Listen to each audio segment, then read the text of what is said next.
Hello guys, কেমন আছো? আশা করি সবাই খুব খুব ভালো আছো। আমিও খুব ভালো আছি।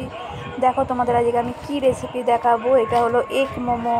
কে কে এগ মোমো খেয়েছো অবশ্যই জানাবে, আর কাদের ভালো লাগে অবশ্যই জানাবে। দেখো খুব সিম্পল টাইপের করেছি, খুব সিম্পলভাবে করা যায়, ঘরেরই যা থাকবে তাই দিয়েই করতে পারো, কোনো এক্সট্রা কিছু কিনতে লাগবে না।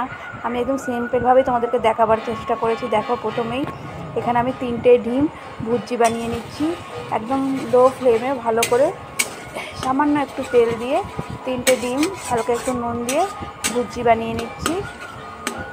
দেখতেই পাচ্ছি একদম কম তেলে হবে এটা।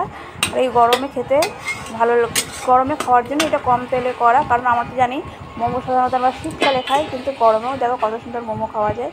এখানে আমি ময়দাটা মেখে রেখে দিয়েছি। ময়দাটার মধ্যে অল্প একটু সাদা তেল আর একটু নুন দিয়ে, যেমন আমরা লুচি পরোটার জন্য করি ওইভাবেই ডোটা মেখে রেখে দিয়েছি। আর এদিকে নিয়েছি পেঁয়াজ আর ক্যাপসিকাম। তোমাদের কাছে গাজর থাকলে গাজরও দিতে পারো, আমার কাছে ছিল না তাই দিইনি। তো ক্যাপসিকাম আর পেঁয়াজটা কুচিয়ে আমি একটু নুন মাখিয়ে রেখে দিয়েছি, যাতে ওখান থেকে এক্সট্রা জলটা বেরিয়ে যায়, যাতে মোমো করতে আর অসুবিধা হবে না। তা দেখো এদিকে ডিমের ভুর্জিটা আমার হয়ে এসছে প্রায়। তো সুন্দর করে ঝুড়ি ঝুড়ি করে নেবো। দেখো ভালো করে খুন্তি দিয়ে নাড়িয়ে নাড়িয়ে পুরো ডিমের ভুর্জিটা করে নেবো। দেখেছো একদম হালকা ভেজেছি, শুধু সিদ্ধটা হয়েছে আর কি, ভাজাটা হয়নি। পুরো সিদ্ধটা করেছি, শুধু সিদ্ধটা করেছি, কারণ ভাজা ভাজা হলে বেশি এটা শক্ত হয়ে যায়, নরম ভাবটা নষ্ট হয়ে যায়। তার জন্য লো ফ্লেমে নাড়িয়ে চাড়িয়ে সুন্দর করে ভুজিটা করে নিয়েছি। দেখো এইদিকে আমি পেঁয়াজ আর ক্যাপসিকামের জলটাকে একদম নিগড়িয়ে নিয়েছি, তার মধ্যে ডিমের ভুজিটা দিয়ে দিয়েছি। আর এখানে একটু আদা রসুন গ্রেট করে রেখে দিয়েছিলাম, সেটাই দিয়ে দিচ্ছি। দেখো সামান্য, সব কিন্তু সামান্য মশলা দিয়েই হচ্ছে। আর মোমোতে জানোই এমনি তেল মশলা লাগে না। আর তো আর গরমকালে করছি বলে আরেকটু ভেবে চিন্তে করছি, কি করব বলো। এখন রাত্রেবেলা আর রুটি খেতে ইচ্ছে হলো না, রোজ রোজ তো আর রুটি ভালো লাগে না। তো একটু দেখো এখানে আমি চিলি ফ্লেক্স দিয়েছি, মানে লঙ্কাটা শুকনো খোলায় নেড়ে গুঁড়ো করেছিলাম সেটাই দিয়েছি, কারণ আমার কাছে এখন গোলমরিচটা নেই। গোলমরিচ থাকলে অবশ্যই তোমরা গোলমরিচ দেবে। আর একটু কাঁচা লঙ্কা কুচিয়ে দিয়ে দিলাম, আমরা একটু ঝালটা খেতে বেশি ভালোবাসি। আর বৃষ্টি হয়েছে তো আজকে একটু বেশি ঠান্ডা ঠান্ডা ওয়েদারটা আছে, তার জন্য একটু বেশি করে ঝাল দিয়েই করলাম। আর তোমাদের বাড়িতে বাচ্চারা খেলে অবশ্যই গোলমরিচ ব্যবহার করবে, বেশি ঝাল দেওয়ার দরকার নেই। লঙ্কা কুচিটা ইচ্ছে হলে দেবে, না ইচ্ছে হলে না দেবে। দেখো ভালো করে আগে এটাকে মেখে নিচ্ছি।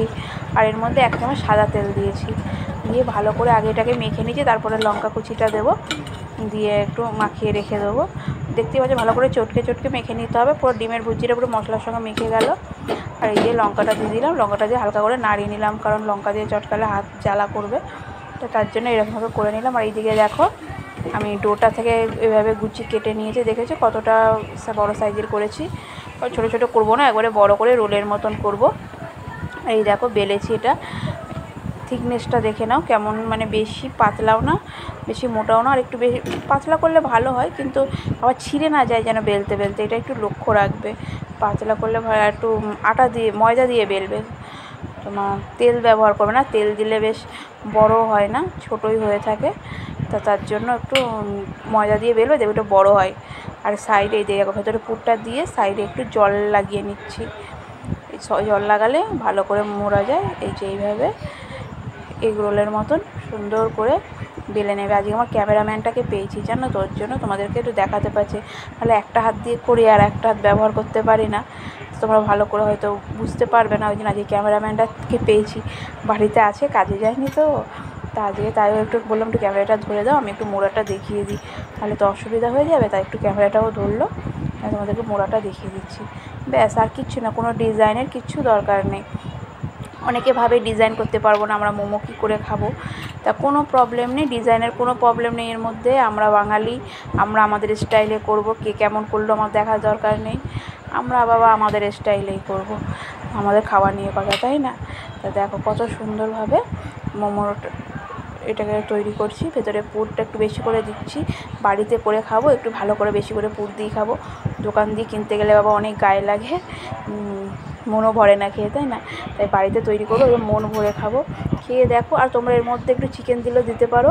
তা আমাকে অবশ্যই তোমরা জানাবে, তোমরা যদি চিকেন দিয়ে রেসিপিটা দেখতে চাও, সেটাও তোমাদেরকে অবশ্যই করে দেখাবো। তাই আমাদের চিকেন ছিল না বলে আমি ডিম দিয়েই করেছি। আর এইদিকে দেখো জল গরম করতে বসিয়ে দিয়েছিলাম, জলটা গরম হয়ে গেছে। আমার একটা এই যে ছিদ্রযুক্ত থালা, তার মধ্যে একটু তেল মাখিয়ে নিয়েছি, নিয়ে তার মধ্যে ওইগুলো মোমোগুলো দিয়ে দিচ্ছি। আর হাঁড়িটা দেখে কিছু মনে করো না, এই হাঁড়িটায় আমরা শীতকালে জল গরম করি কাঠেতে, তার জন্য হাঁড়িটা এরকম। তাই এর জন্য আমি এই হাঁড়িটাই ব্যবহার করছি, কারণ হাঁড়িটা একটু পাতলা, তাড়াতাড়ি ফুটবে, ওই কারণে তাড়াতাড়ি হয়ে যাবে বলে, জলটা তাড়াতাড়ি ফুটবে বলে। তাই দেখো আমার মোমোগুলো কত সুন্দর হয়ে গেছে, দেখেছো? একটু ফাঁকা ফাঁকা করে দিতে হয়, যে 4টে করে ধরছে, ছোটো থালা তো, বড় থালা হলে একটু বেশি ধরতো, থালাটা ছোটো বলে 4টে করে ধরছে। কত সুন্দর আমার মোমোগুলো হয়ে গেছে, আর খেতেও কিন্তু খুব টেস্টি হয়েছিল, খুব ভালো, খুব টেস্টি খেতে হয়েছিল কিন্তু। তা দেখো আবার দিয়ে দিলাম, দিয়ে এর উপরে আবার সাজিয়ে দেবো। তোমরা কে কেমন করে করো? স্টিমার সবসময় প্রয়োজন সেটাও না, কারণ আমাদের ঘরে সবসময় স্টিমার থাকে না, আমরা তো আর মোমো বিক্রি করি না। বাড়িতে খাওয়ার জন্য এরকম ছিদ্রযুক্ত থালা আশা করি সবাইকার বাড়িতেই আছে, তাই এরকম থালার মধ্যে করলেই আমাদের বাড়িতে খাওয়ার জন্য এনাফ।